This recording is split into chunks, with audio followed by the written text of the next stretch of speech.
Дорогие друзья, позвольте представить вам следующего выступающего. Висенте Хао Чин, президент колледжа Golden Link Теософской школы, основанный в 2002 году. Занимал пост президента Теософского общества на Филиппинах и пост президента Индо-Тихоокеанской федерации Теософского общества. Автор ряда книг, таких как «Процесс самопреображения», «Зачем медитировать», «Об образовании» и других. Составитель и редактор хронологического издания писем Махатмы Синету и младший редактор Теософской энциклопедии. Директор школы мудрости в Адьяре с 2014 по 2017 годы. Каждую неделю проводит открытые медитации с сопровождением для широкой аудитории. Тема его выступления сегодня – «Мышление, осознанность и медитация». Dear guests, allow me to introduce our next speaker, Vicente Hao Чин, the president of Golden Link College, a theosophical school established in 2002. He is also the past president of the TS in the Philippines and the Indo-Pacific Federation of the TS.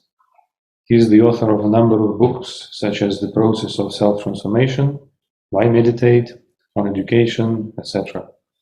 He compiled and edited the chronological edition of the Mahatma Letters to A.P. Sinet, and he is the associate editor of the Theosophical Encyclopedia.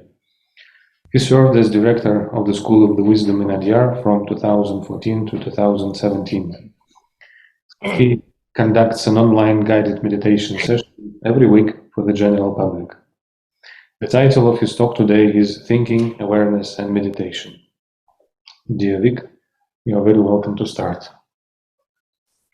Thank you. Greetings to all of you. I am happy to join you at your national convention. I hope that one day I will be able to visit you physically.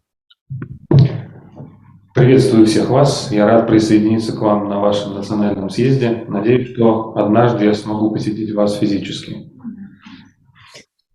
Your convention theme is the nature of thinking, conscious thinking. This is an important theme because this is one of the core issues in the spiritual life. Тема вашего мероприятия «Природа мысли, осознанное мышление» — это важная тема, потому что это один из основных вопросов духовной жизни. Today, I would like to discuss with you about thinking, awareness, and meditation. Сегодня я хотел бы поговорить с вами о мышлении, осознанности и медитации.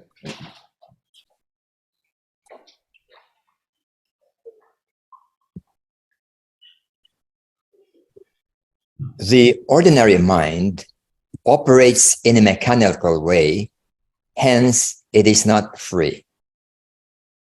Обычный ум действует механически, следовательно, он не свободен. These are in the form of perceptions, reactions, associations, likes and dislikes, conditioning, memories, and others. Это проявляется в форме восприятий, реакций, ассоциаций, симпатий и антипатий, обусловленности, воспоминаний и других формах.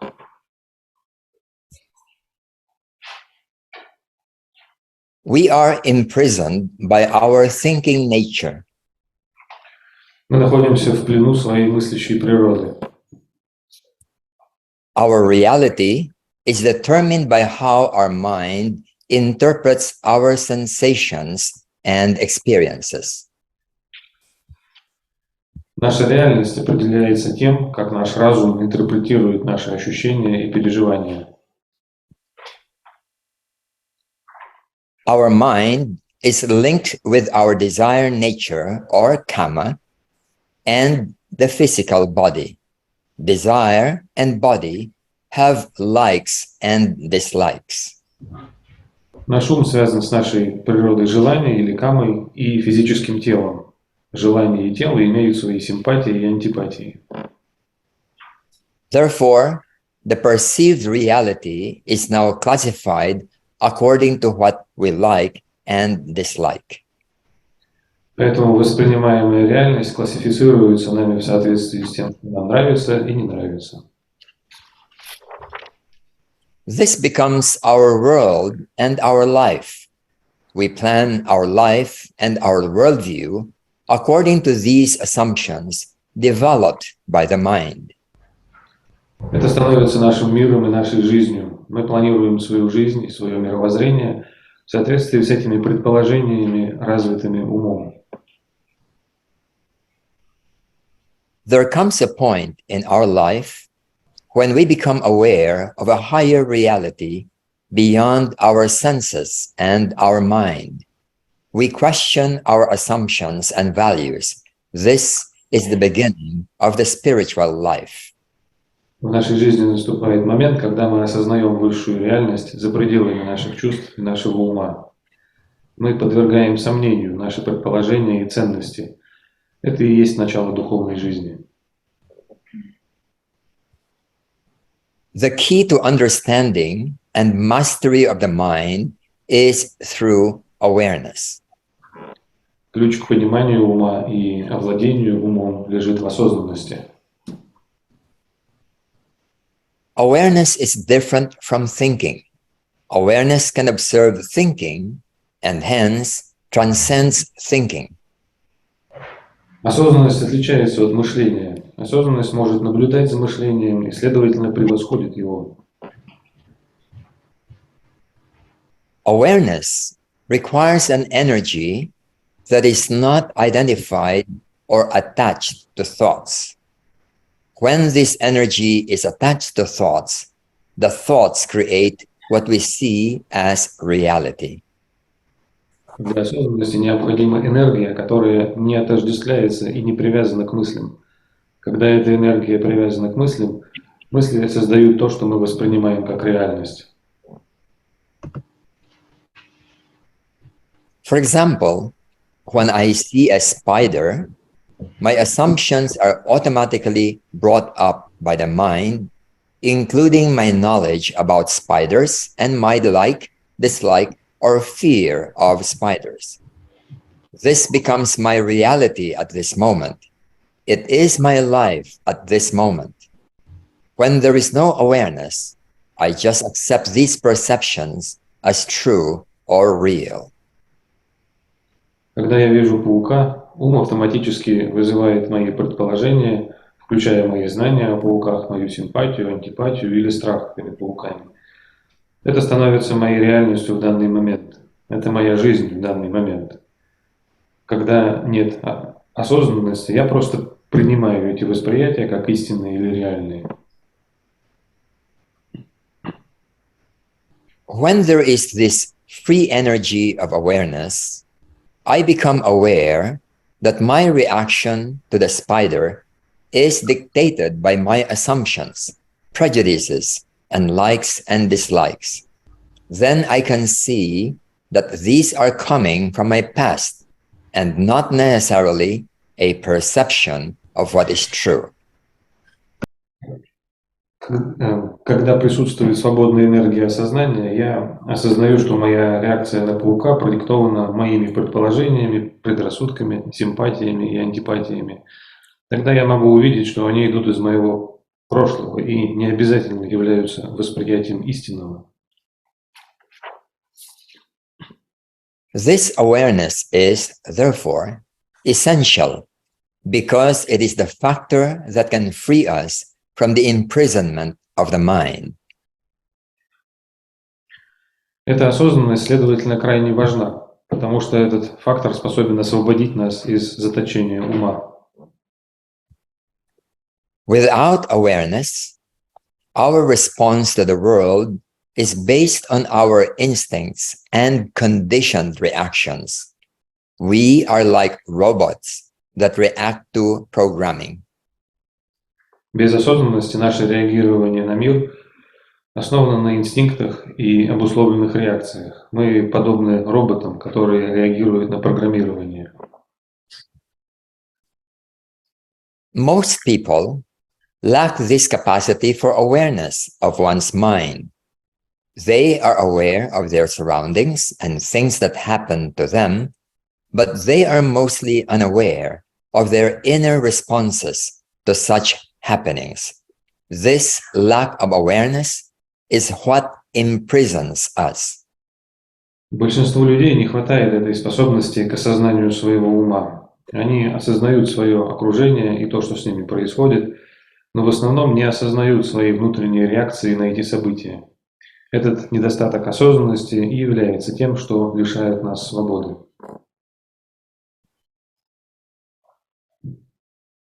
There are two stages in developing self-awareness. В развитии самосознания есть два этапа. The first is self-awareness of our body and our emotions. This is done primarily by an awareness of all our physical sensations, such as tension, heaviness, pain, discomfort. Первый этап – это осознание своего тела и эмоций. Это происходит прежде всего через осознание всех наших физических ощущений, таких как напряжение, тяжесть, боль, дискомфорт и так далее.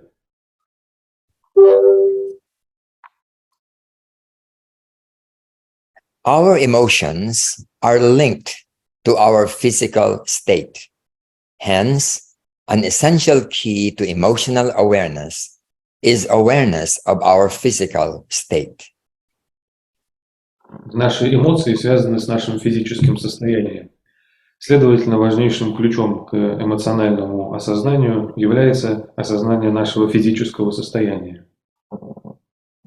For example, if I am emotionally hurt, I will feel it on my chest.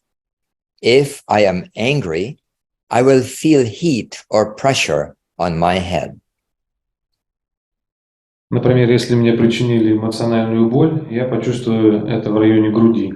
Если я злюсь, то почувствую тепло или давление на голове. The Theosophical Society conducts a seminar on self-transformation where participants are taught how to develop such self-awareness.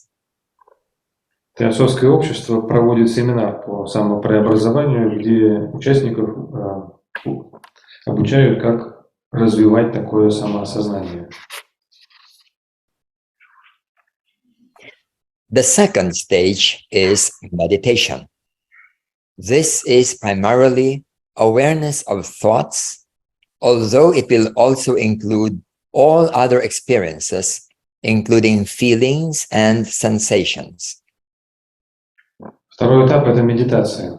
И это прежде всего осознание мыслей, хотя она включает в себя и все другие переживания, в том числе чувства и ощущения. It is meditation that will ultimately free us from the prison of our thoughts. Именно медитация в конечном итоге освободит нас из тюрьмы наших мыслей.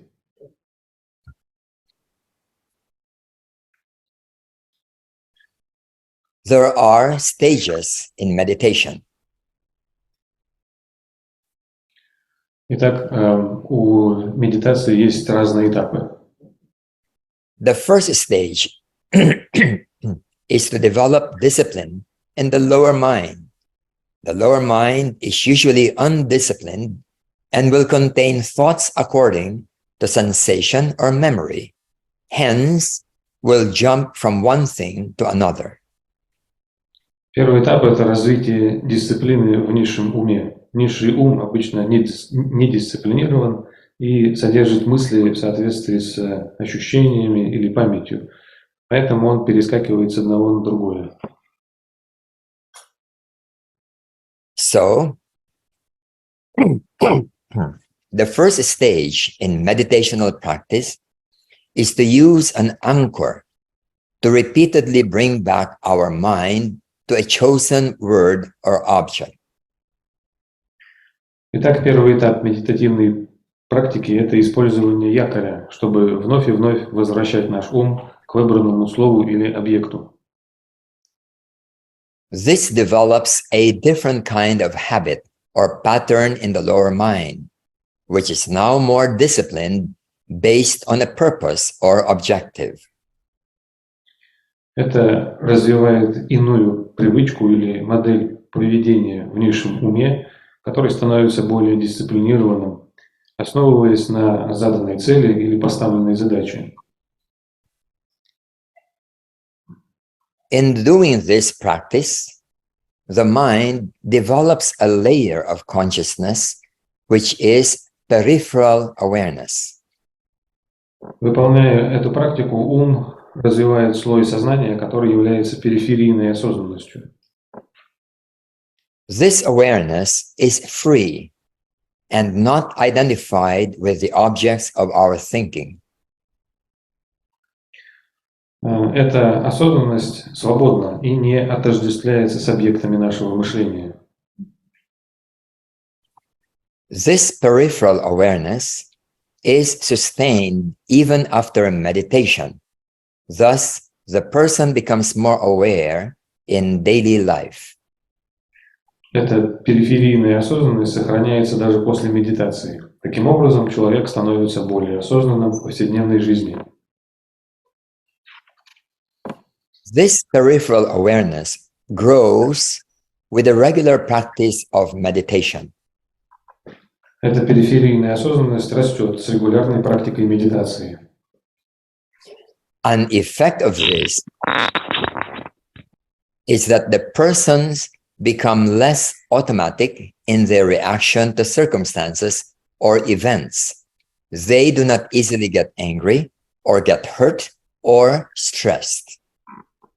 Следствием этого является то, что реакции такого человека на обстоятельства или события становятся менее автоматическими. Он не так просто впадает в гнев, не столь легко обижается или испытывает стресс. With the practice of the first stage of meditation, the mind becomes more stable because of this more extensive awareness. During meditation, the mind no longer jumps uncontrollably, but can sustain attention on a chosen word or object. С практикой первой стадии медитации ум становится более устойчивым, стабильным, благодаря этой более обширной осознанности. Во время медитации ум больше не скачет бесконтрольно, а может удерживать внимание на выбранном слове или объекте. There will come a stage in such practice that even when the meditator does not repeat a word anymore, the mind stays aware and peaceful. В такой практике наступает этап, на котором даже когда медитирующий больше не повторяет никаких слов, ум остается осознанным и умиротворенным. In the second stage of dhyana, there is an inner will that is linked to such awareness, where the awareness is sustained because it is aware of extraneous thoughts that come in. Such awareness of unwanted thoughts prevents the mind from identifying with incoming thoughts. На втором этапе дхьяны появляется внутренняя воля, связанная с такой осознанностью, когда осознанность поддерживается, потому что осознаются приходящие посторонние мысли. Такая осознанность нежелательных мыслей не позволяет уму отождествлять себя с приходящими извне мыслями. This stage will need to be stabilized by repeated practice. Eventually, the mind can sustain such a state of no disturbance for an extended time. This brings about equanimity in the individual. Этот этап необходимо закрепить путем многократной практики. В конце концов, ум сможет поддерживать такое состояние отсутствия возмущения в течение длительного времени. Это приводит к появлению невозмутимости в человеке. The third stage is letting go of this inner will and allowing the mind to be quiet on its own. Третий этап – расслабить внутреннюю волю и позволить уму самому по себе пребывать в тишине и спокойствии.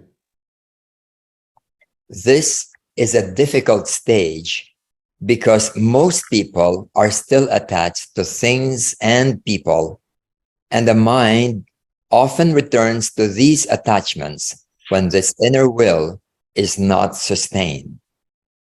Это трудный этап, потому что большинство людей все еще привязаны к вещам и другим людям, и ум часто возвращается к этим привязанностям, когда такая внутренняя воля не поддерживается.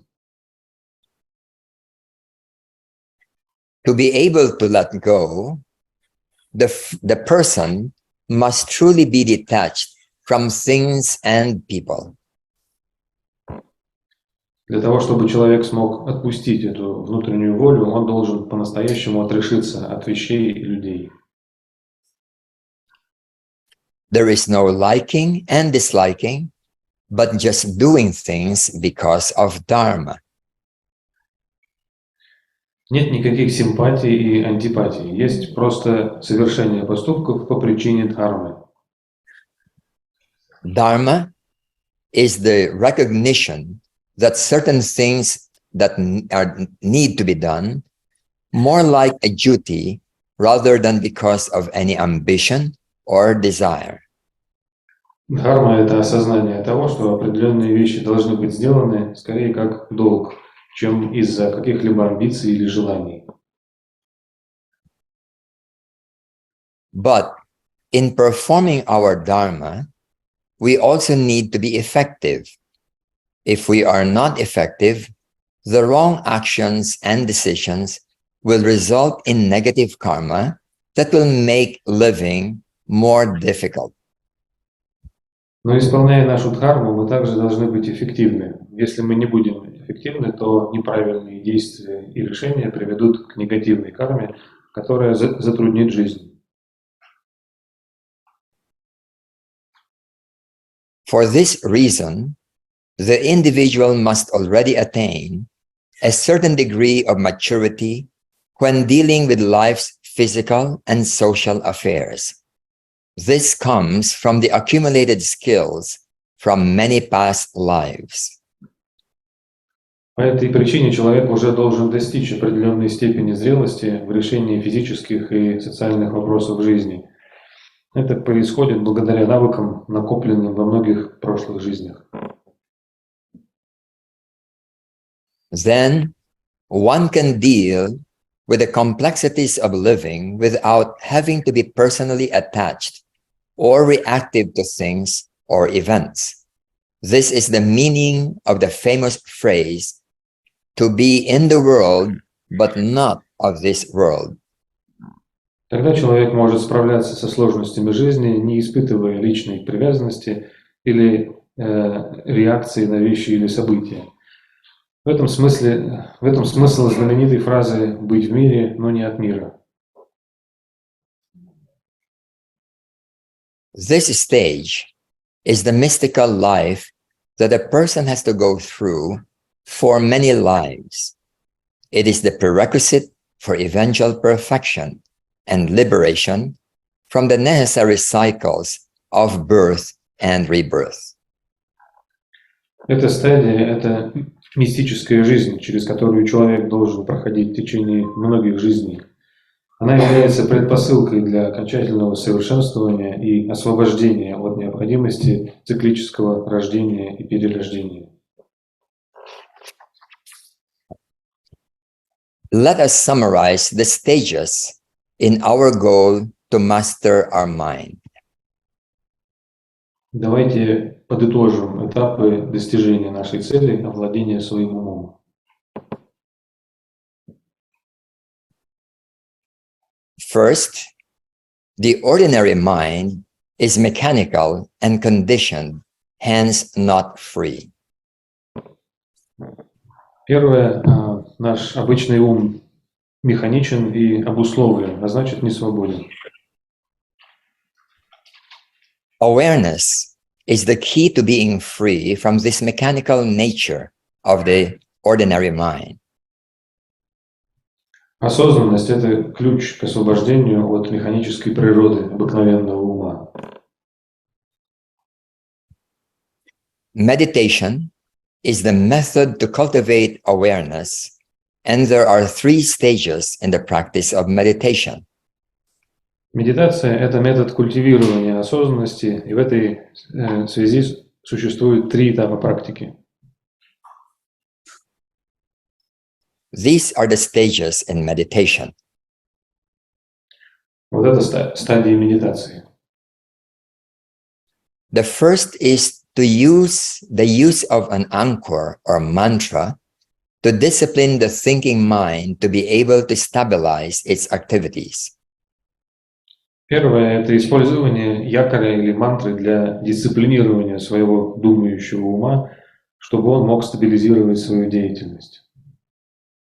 Second, after the ordinary thinking mind is stabilized, we enter into phase 2, which is meditation or dhyana, using our inner will to sustain awareness and mental activity.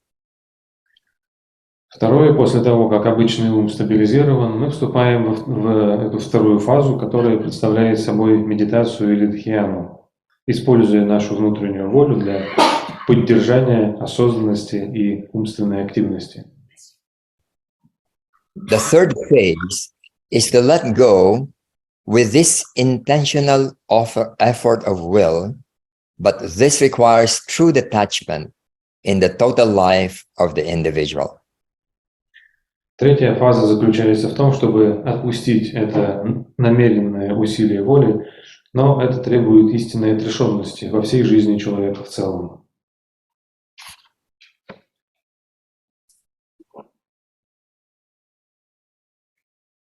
So I trust that these thoughts may be helpful to many of us who are trying to live the higher life. Я полагаю и надеюсь, что эти мысли могут быть полезными для многих из нас в нашем стремлении жить высокой жизнью. All right.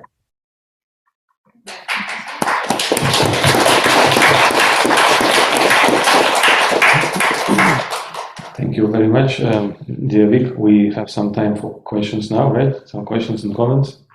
Yes. Well, Isis would like to be the first. Isis, please go. Hello, Vic. Hi. Very good you talk, as always.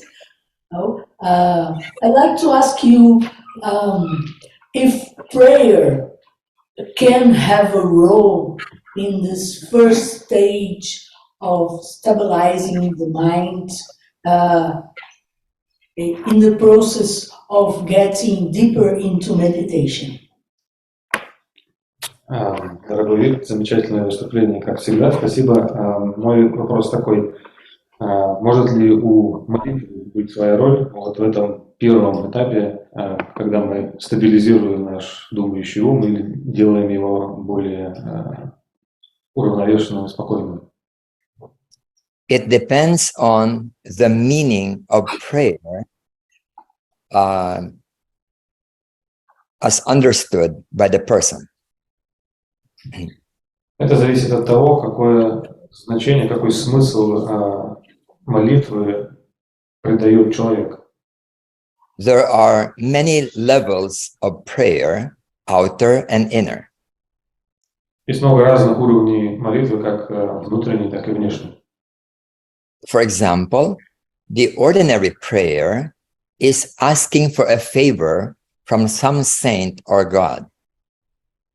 Например, обычная молитва заключается в том, что человек просит какого-то блага, какой-то помощи, благословения от некого Бога или святого. This will not be helpful in the first stage of meditation. И это не поможет в прохождении первого этапа подготовки к медитации. Another kind of popular prayer is the repetition by the mouth of certain words and phrases repeatedly. Другой широко распространенный вид молитвы – это повторение, многократное повторение вслух тех или иных мантр или молитв. When this is done mechanically and the mind is looking or thinking of other things, then this will not also be helpful. Когда это осуществляется механически, и ум при этом занят другими вещами, о чем-то своем думает, чего-то ищет, то такая практика также не будет полезной. Okay. The third level we can call mental prayer in Christian mystical theology, which is the same as the concentration practice in yoga. Третий уровень молитвы в христианской мистической традиции, он соответствует, в общем-то, практике концентрации в йоге. You keep a thought, a high level thought, a sacred thought, and just keep on staying on that thought during the time that you are meditating. Мы сосредотачиваемся на некой высокой мысли и сохраняем фокус нашего внимания на ней все то время, когда мы занимаемся молитвой. And that is really the first stage of what we call meditation. И это, по сути дела, как раз и является первой стадией того, что мы называем медитацией. But there are higher levels of prayer in Christian tradition. Но в христианской традиции существуют и более высокие уровни молитвы. Next to that is what is sometimes called the prayer of recollection.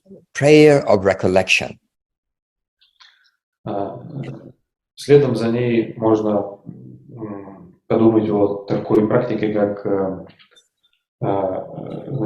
молитва постоянного вспоминания. Recollection is a word used for being aware. И вот этот термин вспоминание или воспоминание – это тот термин, который используется, в общем-то, для обозначения осознанности. And this is a higher level compared to a mental prayer. И это более высокий уровень по сравнению с ментальной, умственной молитвой. But the highest form of what is called prayer is called the prayer of quiet, which is stillness within and no words and no thoughts. Но самым высоким уровнем молитвы будет та, которая называется молитвой тишины или молчания, когда внутри у нас нет мыслей, и мы пребываем в этом состоянии спокойствия. This is really a mystical state. И это поистине мистическое состояние. Okay. Thank you very much. No more questions. Dmitry. David, thank you very much again for your very insightful presentation as usual. I think that what you gave us is very helpful. My question is, how can you please define in words and give definition to awareness, please? Thank you. In Russian, Dmitry, please, for our participants. Дорогой Вик, большое спасибо за очень глубокую презентацию и доклад, как обычно. Мой вопрос состоял в том, что я попросил Вика дать словами определение осознанности, так как мы почти весь доклад об этом говорили, его определением. Спасибо.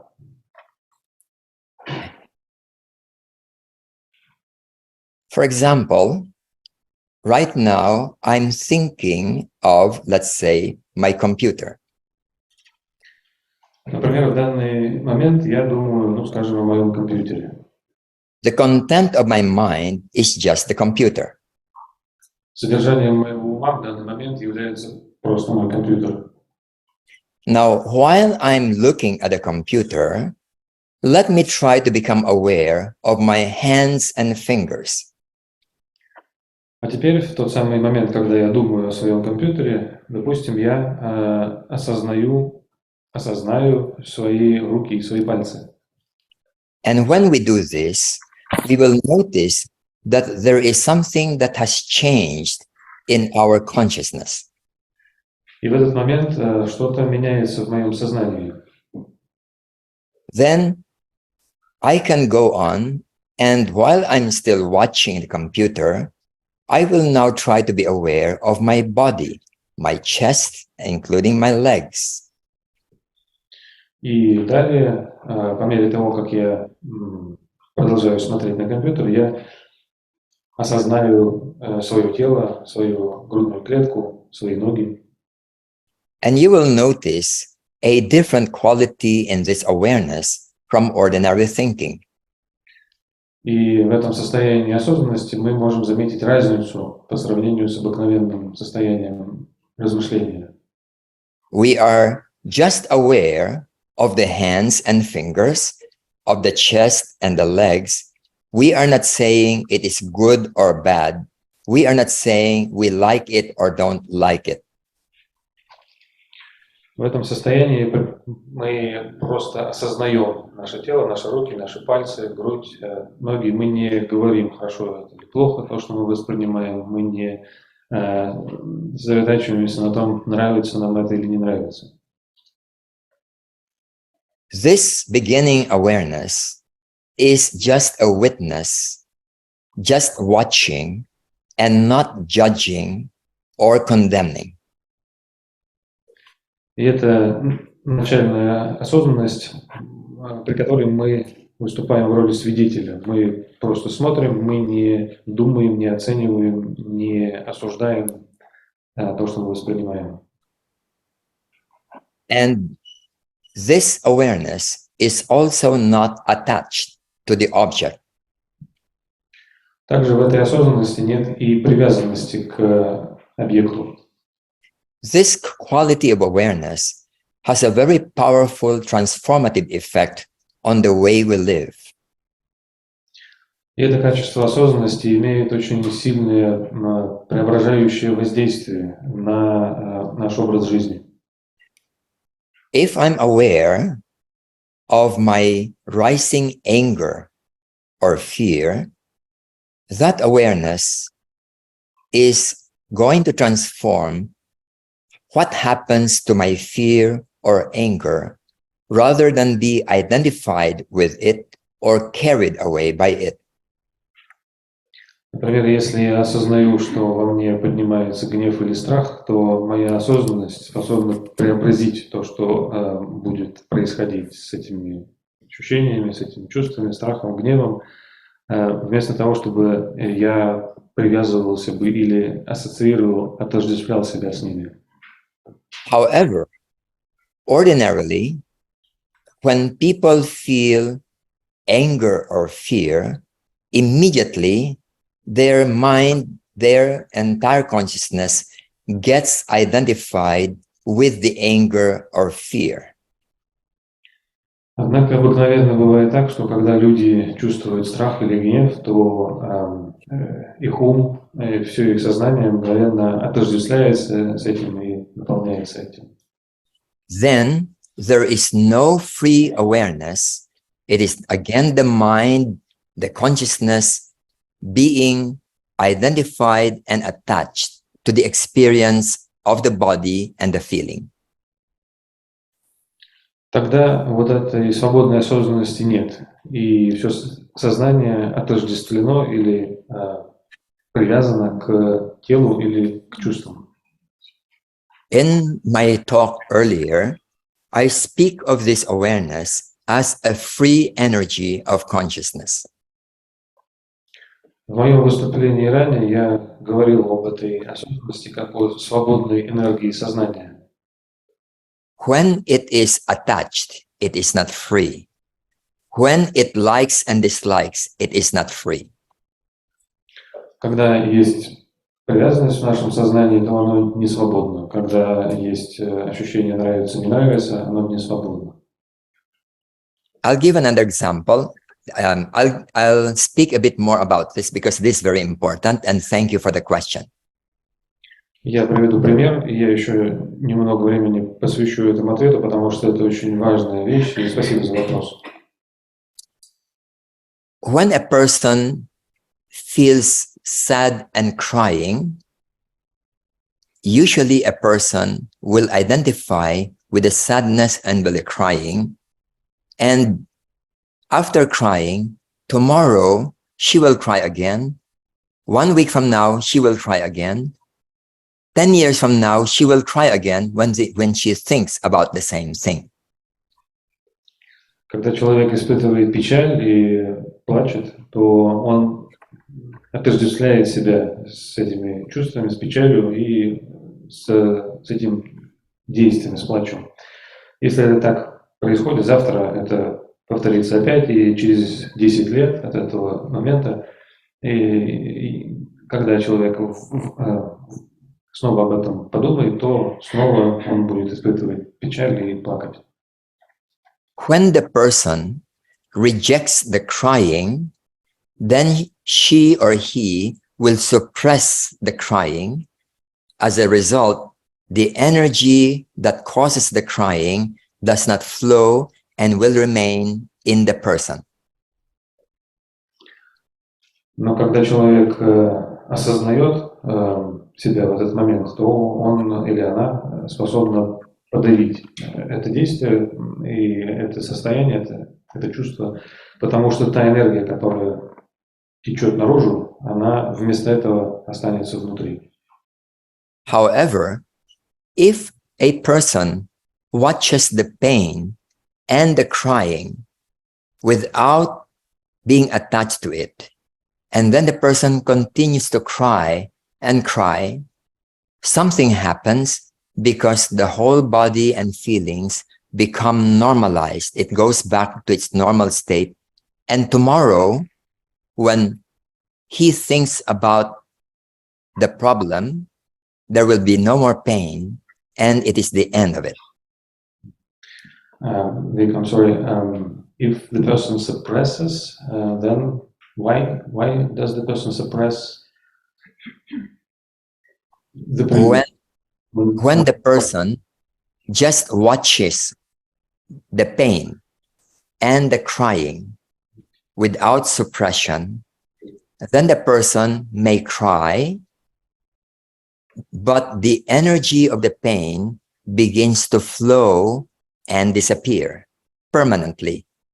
So tomorrow, no more crying. Next week, no more crying. Но если человек смотрит на свою боль, осознавая ее, а также смотрит на действие, то есть на свой плач, осознавая его, вот, не подавляя свои ощущения, то все тело как бы нормализуется, приходит в нормальное естественное состояние, и этот опыт уходит завтра, послезавтра, через год, он уже не повторится. I talked about the body and then the emotions, but now we can apply the same thing to our mind. Я сейчас говорил о нашем теле и наших эмоциях, но то же самое можно приложить и к нашему уму.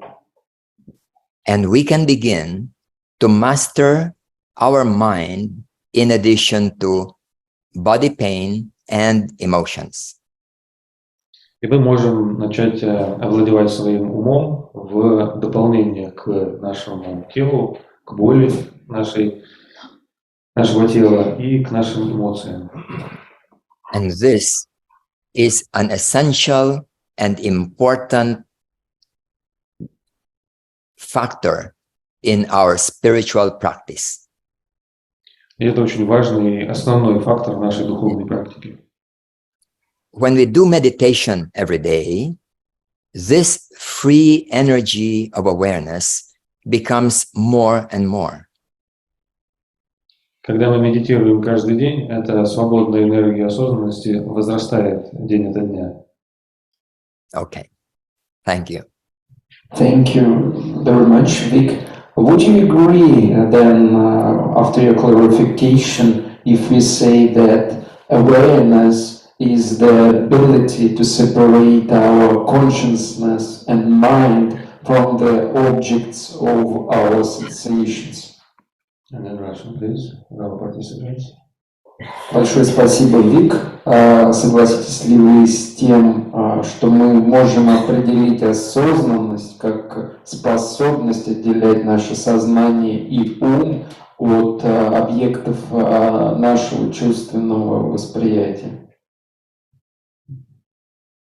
It seems to me that we do not intentionally separate such awareness from our thinking. Мне кажется, что мы неосознанно отделяем такую осознанность от нашего мышления. The moment we try it, then that awareness will probably begin to come. Could you repeat that, please? The moment we try to be aware, then probably that energy, free energy of awareness may begin to be experienced. В тот момент, когда мы пытаемся пребывать осознанными, испытать или быть осознанными, то вот эта свободная энергия осознанности начинает пребывать. In my example earlier, if you try to just be aware of your hands and fingers while listening to this talk, you will notice that you're just aware without trying to divide between our conversation and your awareness of your fingers. You are not trying to divide. It is just different. Вот в моем приведенном ранее примере, если мы осознаем наши руки и пальцы, продолжая слушать, то мы заметим, что возникает осознанность без разделения между нашим сознанием, нашим слушанием и осознанием нашего тела или частей нашего тела. Однако состояние сознания все-таки иное, оно изменилось. I think that it is something which can come naturally when we are trying to do it. Я думаю, что это нечто, что возникает естественно, когда мы пробуем это сделать. Okay. Thank you. Thank you. Здравствуйте, благодарю за доклад. Очень интересный. У меня такой вопрос. Во время медитации в организме происходят различные процессы. Но вопрос конкретно про мозг. Какие ритмы при правильной медитации, в мозге, герцах, допустим, и на сколько процентов мозг участвует в этом процессе медитации? Спасибо. Okay, thank you very much for a very interesting talk. My question is this. During meditation, different processes happen in our body, and Different processes. Again, different processes happen in our body. And my question is specifically about brain. So what processes happen in our brain during correct meditation? And maybe there is some change in frequency in hertz. And to what percent does our brain participate in the process of meditation? certainly the brain undergoes changes whenever we either think or meditate. Несомненно то, что мозг изменяется, в нем происходят изменения, когда мы и думаем, и медитируем. When we start going into deeper meditation, the brain waves turn into alpha waves and less beta waves. And then later on a deeper level, the theta waves will become more, and even the alpha waves will become less. So these things do happen to the brain. Когда мы находимся в глубокой медитации, то альфа-частоты уменьшаются и увеличиваются бета-частоты, а на более глубоком уровне появляются тета или бета-частоты, и даже и частота альфа тоже уменьшается, при этом это вот те процессы, которые происходят в мозгу при медитации. This is one part of what changes happen in our body, mind, and brain during meditation. This is just a part. И вот эти изменения – это только часть того, что происходит в нашем теле, в нашем уме и в нашем мозге при медитации. Another example is that when we go into meditation, there is a different flow of energy in the body, and usually it is something that rises from our body upwards, up to then through the neck and through the head. И при медитации обычно бывает так, что возникает некий ток энергии в нашем теле, который поднимается от ног, проходит по нашему телу, проходит через шею и потом через голову. Sometimes we can feel this as real strong sensations on the crown of our head, like 1,000 ants crawling on our head. Иногда мы можем чувствовать это как такое сильное телесное ощущение на макушке нашей головы, как будто 1000 муравьев ползут по нашей голове.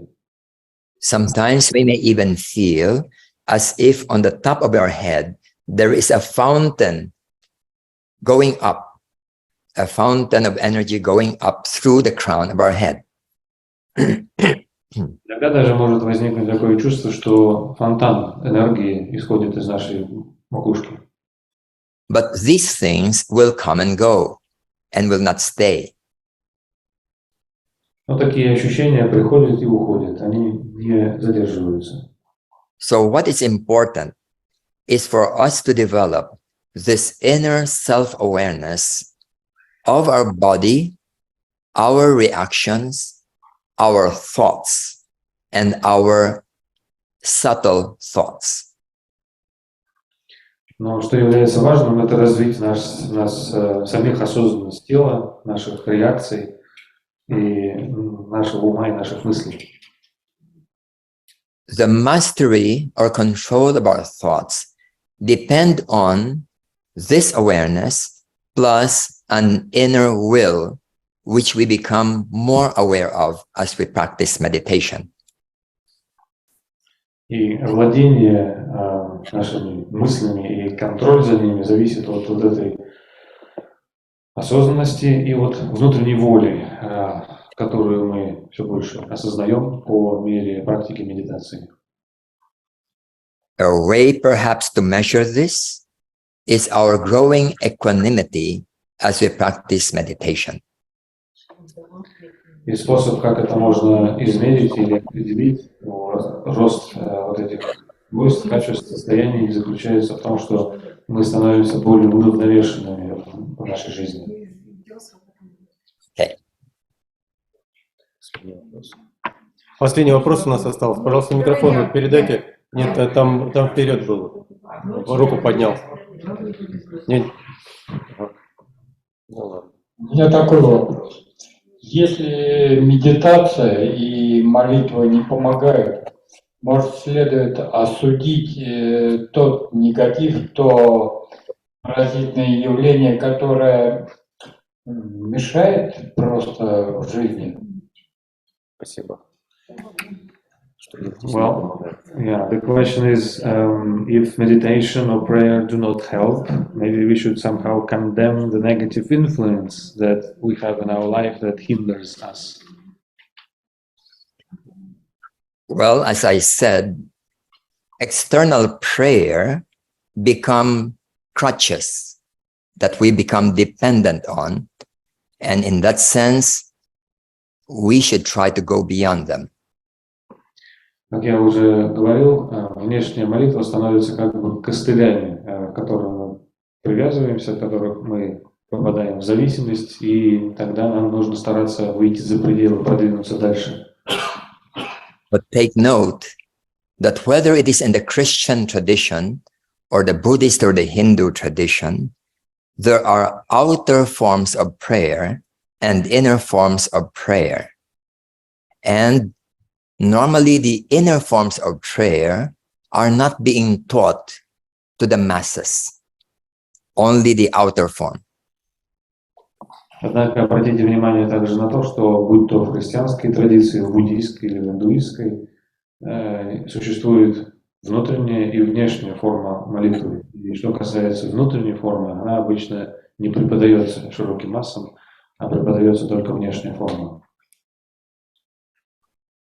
There is a question here in the chat box. Can meditation be continuous or lifelong as recommended by Krishnamurti?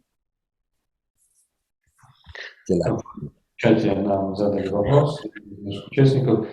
Скажите, пожалуйста, может ли медитация быть продолжительной длиной жизни, как рекомендует Кришнамурти? Krishnamurti recommends awareness at every moment. Кришнамурти рекомендует сохранять осознанность в каждый отдельно взятый момент. Normally, what an average person will do is that they will sit down and try to become aware, but after 20 minutes of meditation, when they get up, then they go back to identification and no more awareness. Что обыкновенно делает средний практикующий медитацию человек? Он садится в медитацию, 20 минут медитирует, стараясь сохранять осознанность, но потом он встает из этой медитации и возвращается в свое обыкновенное состояние идентификации себя с тем или иным, но не сохраняя осознанность. This, I believe, is very important. Это очень важно. Like right now, as we are talking, can we try to be aware of ourselves, body, emotions, thought reactions, likes and dislikes? Например, прямо сейчас, когда мы общаемся, мы можем осознать себя и осознать свое тело, свои эмоции, свои реакции, мысли и симпатии, антипатии. At first, it will be difficult because it is the ordinary mind that goes to the conversation and comes back to the body and goes again to the lecture and comes back to the body. So it's the same ordinary mind going back and forth. But this is not awareness. Поначалу это будет сложно, потому что наш обыкновенный ум обращается то на тему нашей беседы, на наш разговор, то обращается на наше тело, потом переключается на мысли и чувства, потом опять возвращается в нашу беседу. Но это все наш обыкновенный ум, который направляется то туда, то сюда. This is the reason why we need to develop what is called peripheral awareness.